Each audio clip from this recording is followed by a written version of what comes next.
So, part of the course is how business is conducted in the 21st century and how that would be different from the 20th century, how technology has changed how businesses operate. And one area is that of crisis management.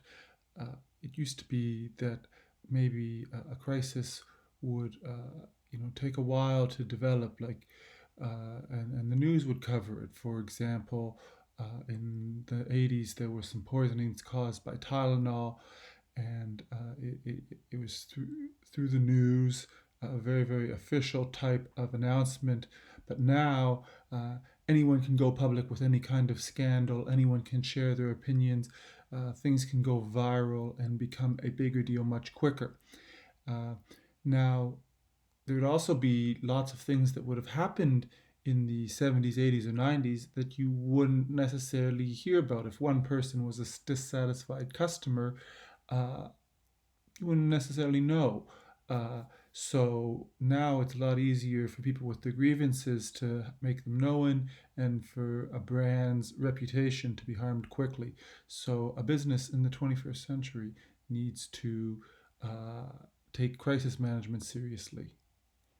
What exactly would that entail? It's 2 a.m., and your phone rings. You're the head of a well-known organic foods empire. On the phone is a senior VP telling you that there's video footage of your chief marketing officer making racist and anti-immigrant comments, and it's gone viral. The phones are ringing off the hook from angry investors, sponsors, and customers. It's 6 a.m., and you get a text message. You're the CEO of a multinational pharmaceutical company, and there have been reports of widespread tampering in one of your products. Dozens of people have been hospitalized. What do these two situations have in common? The answer may not be what you think. Both companies and the people who run them have a crisis on their hands. A crisis that can cost millions of dollars, lost jobs, and irreparably damaged reputations.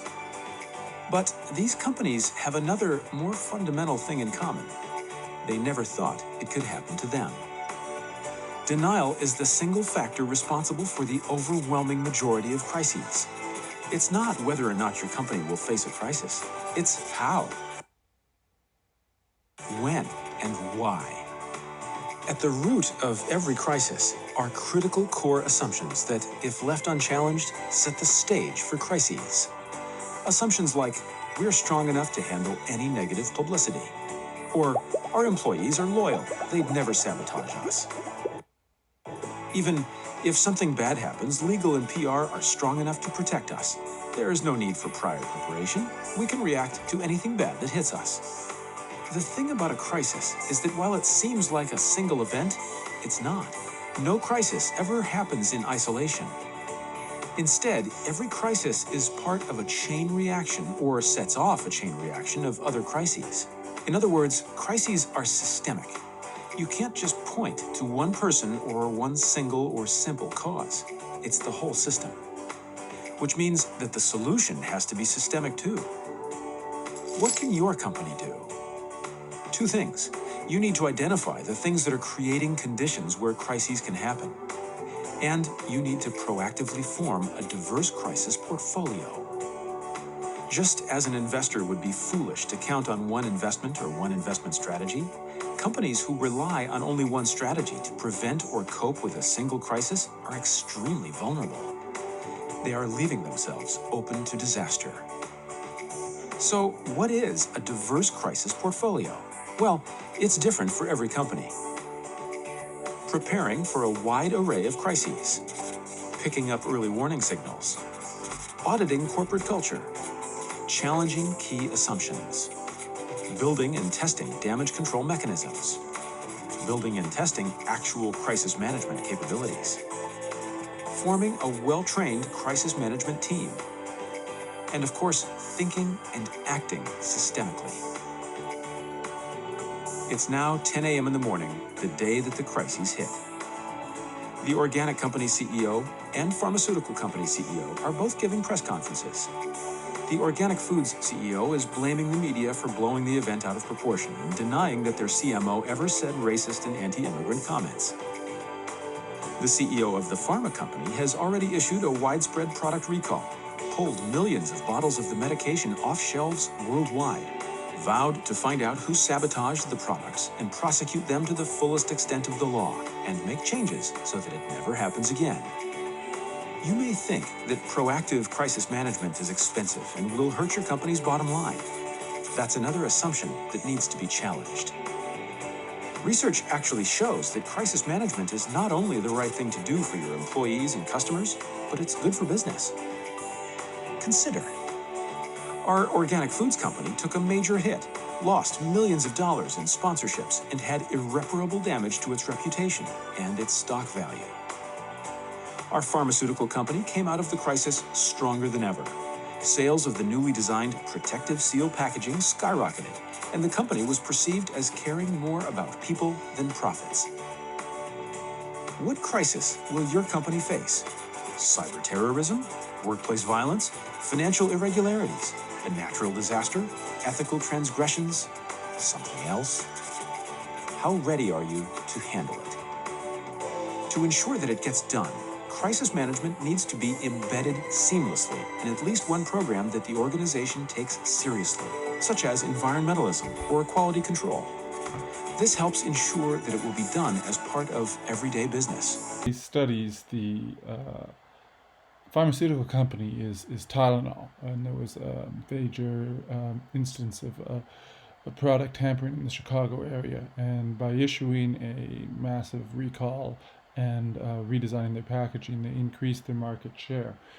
I'm not so sure about the other case study. When I was looking into it, there were several food companies where people had been videoed making inappropriate remarks. So it's not exactly clear. So just an example of with social media and phones and videos, it seems to be more and more examples of people being recorded saying foolish things. So the fact that I couldn't really nail it down suggests that it's a common crisis to deal with. But the important is, that you're monitoring how people are interacting with your products, monitoring social media, monitoring the company, being on the company floor so you see how the goods are being manufactured, or you're in the office to see how people are interacting. Don't stay in your own office. Be involved to see what's going on. Try to think about how you would respond to these plans ahead of time. What would happen if there was an unsatisfied customer? Okay, well, we would reach out to them and we would offer them a free product. Or, if there was, you would, you would make an announcement. You would launch some advertising, whatever it is. Try to think of the response ahead of time and test it out. For example, simulating a potential crisis would be a helpful exercise for a marketing team. And then be proactive. The companies that tend to go above and beyond and then take control of the news story tend to do better than if they're just reacting to one news story or one post after the other. So, a detailed case study you can read that's posted in the classroom is the first sort of Airbnb case that went bad back in June 2011. And a host blogged about a renter trashing her home and stolen her belongings. Other sources, hosts started to come forward. She assumed that Airbnb had researched the renters ahead of time, but they had not. There was an urgent support line that she called and she didn't hear back. So she ended up blogging, and then once it got blogged, Airbnb didn't think that this could happen. And as a result, it not only happened to EJ, but it happened to several people. And when she started publishing it, because it, just was, I don't know, something about it went viral, then Airbnb had a major problem. So they're in the middle of getting more venture capitalist fundraising. So it was important that they have a good brand for people to invest in. Their competitors started advertising damage insurance. The news was shared widely. But the company did work with the police to identify who it was and arrest the perpetrator.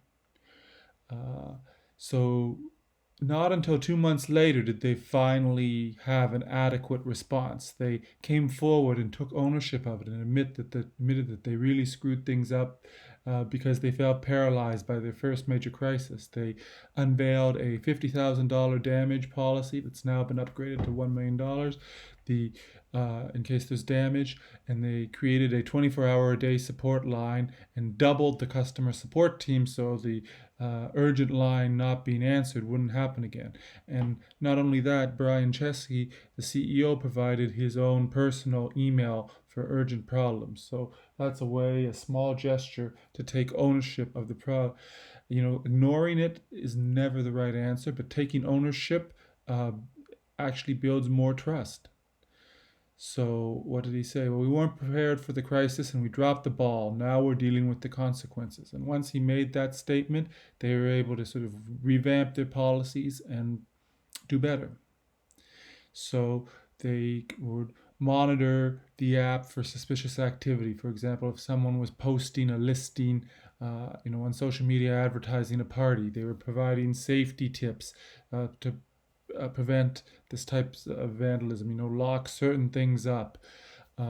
They created verified profiles with history, and they allowed the lister to set some trust settings to screen out those who they might not feel comfortable renting with. But, it's not the end of the story. In 2019, party houses turned out to be the site of a shooting. New video showing the chaotic moments after gunfire broke out at a Halloween party, sending people running for cover. And Airbnb taking action following that deadly shooting, how the company plans to ban party houses. Thank you for joining us. I'm Juliette Goodrich. I'm Brian Hackney. Tonight, we've obtained new surveillance video from the night of the shooting that left 5 people dead. It happened at an Airbnb rental, a 4,000-square-foot house on Lucille Way in Orinda, just south of Highway 24. KPIX5's Daw Lynn is live outside that home with the new video. Daw. That's right, and neighbors have been dropping off flowers and cards at that makeshift memorial right there. They want to show their support to the victims, and victims, including the partygoers, had no idea how dangerous that party was. We now know there were at least 4 guns at that Halloween party. The surveillance footage shows what happened shortly after gunfire erupted inside an illegal Halloween party. One man pacing back and forth behind a neighbor's car while holding a gun in his left hand. People in the background were screaming. Another man later joins him. The man in the orange jacket tucks his gun in his pants before tying his shoes. Both men then walk away. We decided to blur their faces for now because we don't know their role in the shooting. The Contra Costa County Sheriff's Department declined to comment on the video. They have not made any arrests and have not released any suspect information. Investigators say they did recover 2 guns inside the house. We don't know if the recovered guns were used in the shooting. It was devastating. My heart goes out to the victims' families. Many neighbors are fearful to show their faces. They say it was chaotic. The gunfire sent partygoers running all throughout the neighborhood for safety. In this video, you can hear more gunshots and people running away. Police say the shooting killed 5 people. The youngest victim, 19-year-old Oceana Tompkins. The others are Omar Taylor, Tyon Farley, Javine County, and Ramon Hill Jr., all in their 20s. It's important. It's still our community. Everyone's our community. And I think it's important to show that. Neighbors say the victims are now part of their community. They dropped off flowers and large postcards near the crime scene. Investigators have obtained that new surveillance video, and they also have seen it, but so far they have not commented on it publicly. We don't have a motive on the shooting at this time. Live in Orinda, I'm Daw Lynn, KPIX 5. So I show the news report just because it's so easy for these images to be widely shared and they strike an emotional chord with people. So a response is needed, and Airbnb decided to ban party houses. So, you could think yourself, well, what is appropriate for Airbnb? What would I do if I were the CEO of Airbnb and this happened? So, this Other crisis management tips. Sometimes apps get hacked, and then for example, this was something that was posted on the NHS, the hospital service Twitter feed during the COVID-19 crisis. It was obviously they wouldn't put profanity in their announcements, so sometimes things get hacked. Well, what tool should you use to prevent hacking?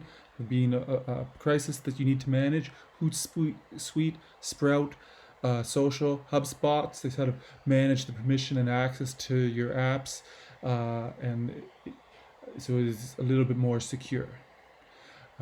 Sometimes somebody posts something inappropriate. An employee posts something inappropriate, and then they're identified back to their own employer, like the woman who posted about the African American gentleman in the dog park in Central Park, and she ended up losing her job. So, well, how do we get ahead of that? Well, creating a social media policy is a must. Understanding not to share intellectual property, understanding privacy about user information, what's okay to share, what's the branding guidelines, like when you, for example, when a store, puts an announcement about their upcoming sale, how should their brand be portrayed? So these kinds of social media policies should be clear so that people don't inadvertently cause a crisis. And about a third of managers have found content online that have caused them to discipline or fire an employee. So it is common. Listening, they talk about listening and getting ahead. So we say this is social listening, and apps that help them do that is HubSpot, Hootsuite, Buffer, ZeroFox. They monitor all sorts of social media platforms, and then the company representative can get involved before it goes viral and becomes something totally out of hand. If you ever were wondering about your own name, you can create a Google alert for yourself. And then whenever your name appeared in a search result, you would get a heads up so you could go to look into that. So this is something very common, even at a basic level. For companies that don't have a huge social media presence, the minimum would be to at least have a Google alert so you know when you're showing up in the news and you don't hear about it second or third hand. So what's a good plan to have? Stop scheduled posts. What do I mean? Well, here on the right hand side was a happy holidays post from the Portland Doubletree Hotel, and there was a security guard who denied entry to some people of color.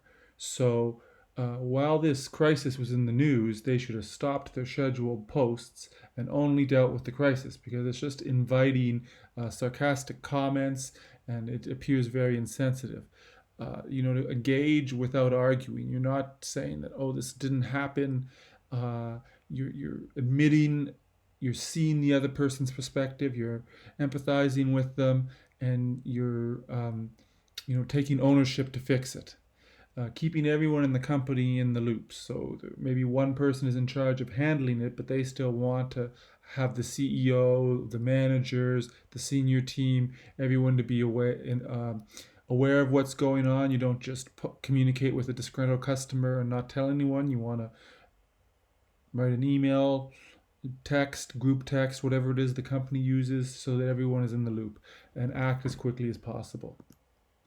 So another type of company, this was in a bricks and mortar store in Philadelphia. Starbucks had to take ownership of why they called the police on some African Americans using the restroom, and as a result they closed all of the Starbucks for a half day for sensitivity training.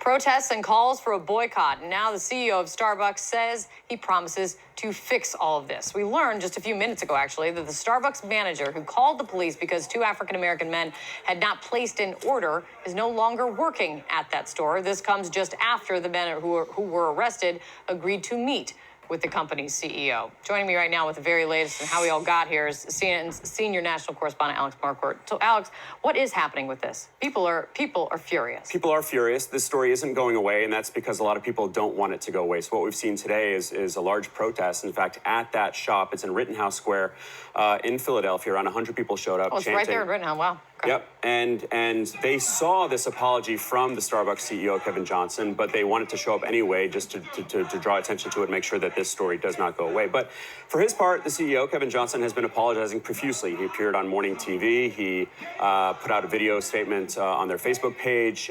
He put out a written statement. He called this incident absolutely reprehensible. He says, "This is not who we are, and it's not who we're going to be." Take a listen. That in certain circumstances, local practices are implemented. In this particular case, the local practice of asking someone who is not a customer to leave the store, and unfortunately then followed by a call to the police. Now, certainly there are some situations where the call to police is justified, situations where there's violence or threats or disruption. In this case, none of that existed. These two gentlemen did not deserve what happened, and we are accountable. I am accountable. Right, so he's taking responsibility there. He also explained that they have 28,000 stores around the world, and each store or each region has different standards, if you will. But there are common standards across the company, of course. Johnson said that they will be retraining the managers on those guidelines, but also, most importantly, on unconscious bias. And Johnson has said, and the company has confirmed, that he will be meeting with these two men at some point. They're hoping it'll take place this week because Johnson is in Philadelphia this week. All right, we'll see. Alex, great to see you. Thanks for getting us the latest. Really appreciate it. So that shows the different stages in the response. Well, you can see this clip here was the CEO making an announcement. The manager was reassigned. There was additional training. He articulated what the policy was. He met with the people personally to get their side of the story and to sympathize with them, and again showing that he's taking action. So when you're proposing a crisis management plan, there's all sorts of steps that you can take, and it's never an example of one size fits all. So the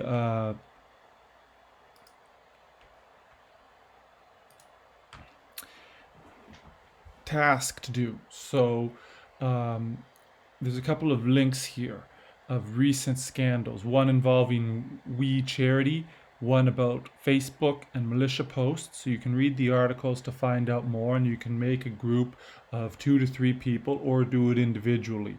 Or you might want to add your own story if you can think of something that happened that